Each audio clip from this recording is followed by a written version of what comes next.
ಮಂಗಳೂರಿನ jail road ಬಳಿಯ diet ಸಂಸ್ಥೆಯ ಒಳಗೆ ನುಗ್ಗಿದ ದುಷ್ಕರ್ಮಿಯೋರ್ವ 3 ಮಹಿಳೆಯರಿಗೆ ತಲ್ವಾರ್ನಿಂದ ಹಲ್ಲೆ ನಡೆಸಿದ ಘಟನೆ ನಡೆದಿದೆ. ಹಲ್ಲೆಗೊಳಗಾದವರನ್ನ ರೀನಾ, ಗುಣವತಿ, ನಿರ್ಮಲಾ ಎಂದು ಗುರುತಿಸಲಾಗಿದ್ದು, ಅವರನ್ನ ನಗರದ ಆಸ್ಪತ್ರೆಗೆ ದಾಖಲಿಸಲಾಗಿದೆ. ಸ್ಥಳಕ್ಕೆ ಪೊಲೀಸ್ ಆಯುಕ್ತರಾದ ಎನ್ ಶಶಿಕುಮಾರ್ ಹಾಗೂ ಹಿರಿಯ ಪೊಲೀಸರು ಭೇಟಿ ನೀಡಿ ಪರಿಶೀಲನೆ ನಡೆಸಿದ್ರು.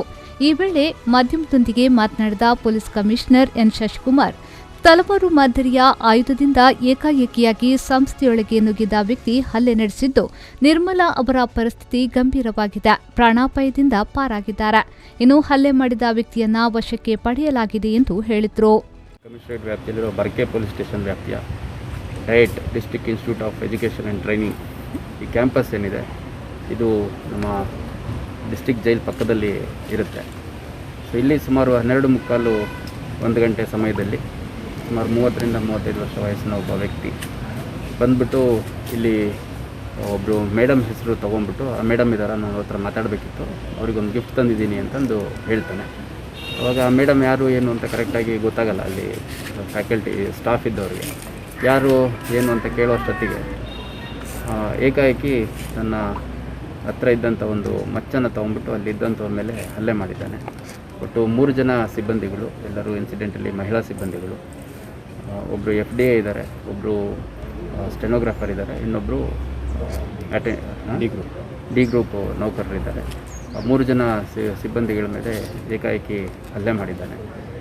ನಂತರದಲ್ಲಿ ಇಮಿಡಿಯೇಟಾಗಿ ಇಲ್ಲಿ ಸ್ವಲ್ಪ ಕೂಗಾಡಿ ಕಿರ್ಚಾಡಿದಾಗ ಇಲ್ಲೇ ಹತ್ತಿರದಲ್ಲೇ ಇದ್ದಂಥ ಕೆಲವು ಜೈಲ್ ಸಿಬ್ಬಂದಿಗಳು ಮತ್ತು ನಮ್ಮ ಪೊಲೀಸ್ ಸಿಬ್ಬಂದಿಗಳು ಮತ್ತು ಸಾರ್ವಜನಿಕರು ಎಲ್ಲ ಸೇರಿಕೊಂಡು ಅವನ್ನ ಹಿಡ್ಕೊಳ್ಳೋಂಥ ಪ್ರಯತ್ನ ಮಾಡಿದ್ದಾರೆ, ಹಿಡ್ಕೊಂಡಿದ್ದಾರೆ ಕೂಡ.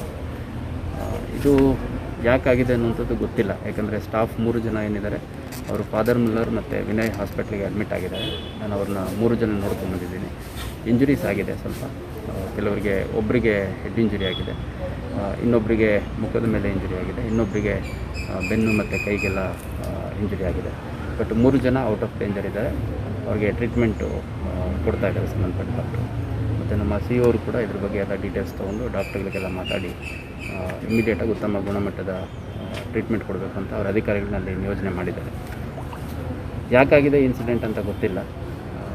ಅವನು ಹೇಳುವಂಥದ್ದು, ನಾನು ಇದೇ ಕಾಲೇಜು ಹಳೆಯ ವಿದ್ಯಾರ್ಥಿ ಅಂತ ಕೂಡ ಹೇಳ್ಕೊಂಬಂದಿರ್ತಾನೆ ಅನ್ನೋಂಥದ್ದು ನನಗೆ ಮಾಹಿತಿ ಲಭಿಸಿದೆ. ಅದು ಹೊರತುಪಡಿಸಿ ಇನ್ನೇನು ಮಾಹಿತಿ ಇಲ್ಲ. ಅವನ್ನ ವಿಚಾರಣೆಗೆ ಒಳಪಡಿಸಿದರೆ ಅವನೇನು ಒಂದು ಐಡೆಂಟಿಟಿ, ಹೆಸರು, ಯಾವ ಊರು ಯಾವುದನ್ನು ಹೇಳ್ತಾ ಇಲ್ಲ ಸದ್ಯಕ್ಕೆ. ಈಗ ವಿಚಾರಣೆಗೆ ಒಳಪಡಿಸ್ತೀವಿ. ವಿಚಾರಣೆಗೆ ಒಳಪಡಿಸಿದ ಮೇಲೆ ಏನು ಮಾಹಿತಿ ಬರುತ್ತೆ ನೋಡಿಕೊಂಡು ಮತ್ತೆ ಹೆಚ್ಚುವರಿ ಮಾಹಿತಿ. ಇನ್ನು ಜಿಲ್ಲಾ ಪಂಚಾಯತ್ ಕಾರ್ಯನಿರ್ವಹಣಾಧಿಕಾರಿ ಡಾಕ್ಟರ್ ಕುಮಾರ್ ಅವರು ಮಾತನಾಡಿ, ಈಗಾಗಲೇ ಪೊಲೀಸರಿಗೆ ದೂರು ನೀಡಲಾಗಿದೆ, ಆತನ ವಿರುದ್ಧ ಕ್ರಮ ತೆಗೆದುಕೊಳ್ಳಲು ಪೊಲೀಸ್ ಆಯುಕ್ತರಿಗೆ ಹೇಳಲಾಗಿದೆ ಎಂದು ಹೇಳಿದರು. ಈ ಬಗ್ಗೆ ಬರ್ಕೆ ಠಾಣೆಯಲ್ಲಿ ಪ್ರಕರಣ ದಾಖಲಾಗಿದೆ. ಇವತ್ತು ಇಲ್ಲಿ ಒಂದು ಇನ್ಸಿಡೆಂಟ್ ಆಗಿದೆ. ನಮ್ಮ ಈ ಒಂದು ಎಜುಕೇಷನ್ ಟ್ರೈನಿಂಗ್ ಇನ್ಸ್ಟಿಟ್ಯೂಟ್ನಲ್ಲಿ ಪ್ರಿನ್ಸಿಪಲ್ ಆಗಿರ್ತಕ್ಕಂಥವ್ರು ನಮ್ಮ DDPI ಮಲ್ಲೇಸ್ವಾಮಿಯವರು ಚಾರ್ಜಲ್ಲಿದ್ದಾರೆ. ಇವತ್ತು ಬೇರೆ ಕಡೆ ಎಲ್ಲ ಕಾಲೇಜುಗಳು ಪ್ರಾರಂಭ ಆಗ್ತಾ ಇರೋದ್ರಲ್ಲಿ ಬೇರೆ ಬೇರೆ ಲೆಕ್ಚರ್ಸ್ನೆಲ್ಲ ಬೇರೆ ಕಡೆ ಡೆಪ್ಯೂಟ್ ಮಾಡಿದ್ದೆ. ಇಲ್ಲಿ ಓನ್ಲಿ ಲಿಪಿಕ ಸಿಬ್ಬಂದಿಗಳು ಮಾತ್ರ ಇವತ್ತು ಕೆಲಸ ಮಾಡ್ತಾಯಿದ್ರು. ಈಗಾಗಲೇ ಮಾನ್ಯ ಆಯುಕ್ತರು ತಿಳಿಸಿದ ರೀತಿಯಲ್ಲಿ 3 ಜನಕ್ಕೆ ಹಲ್ಲೆ ಆಗಿರ್ತಕ್ಕಂಥದ್ದು. ಅವರೆಲ್ಲರೂ ಕೂಡ ಆಸ್ಪತ್ರೆಯಲ್ಲಿ ಚಿಕಿತ್ಸೆಯನ್ನು ಪಡಿತಾ ಇದ್ದಾರೆ, ಔಟ್ ಆಫ್ ಡೇಂಜರಸ್ ಇದ್ದಾರೆ. ಈಗಾಗಲೇ ದೂರು ದಾಖಲಾಗಿದೆ. ನಿಯಮಾನುಸಾರ ಕಾನೂನು ಪ್ರಕಾರ ಅದಕ್ಕೆ ಕ್ರಮ ಕೈಗೊಳ್ಳಲಿಕ್ಕೆ ಮಾನ್ಯ ಆಯುಕ್ತರಿಗಾಗಲೇ ಕ್ರಮವನ್ನು ವಹಿಸ್ತಾ ಇದ್ದಾರೆ. ನಾವು ಕೂಡ ಡಾಕ್ಟರ್ಗೆ ಮಾತನಾಡಿದ್ದೇವೆ ಮತ್ತು ನಮ್ಮ ಎಲ್ಲ ಆಫೀಸರ್ಸ್ನು ಕೂಡ ಹಾಸ್ಪಿಟ್ಲ್ ಹತ್ರ ನಿಲ್ಲಿಸಿದ್ದೇವೆ. ಎಲ್ಲರೂ ಕೂಡ ಟೇಕ್ ಕೇರ್ ಮಾಡ್ತಾ ಇದ್ದಾರೆ. ಸದ್ಯ ಏನು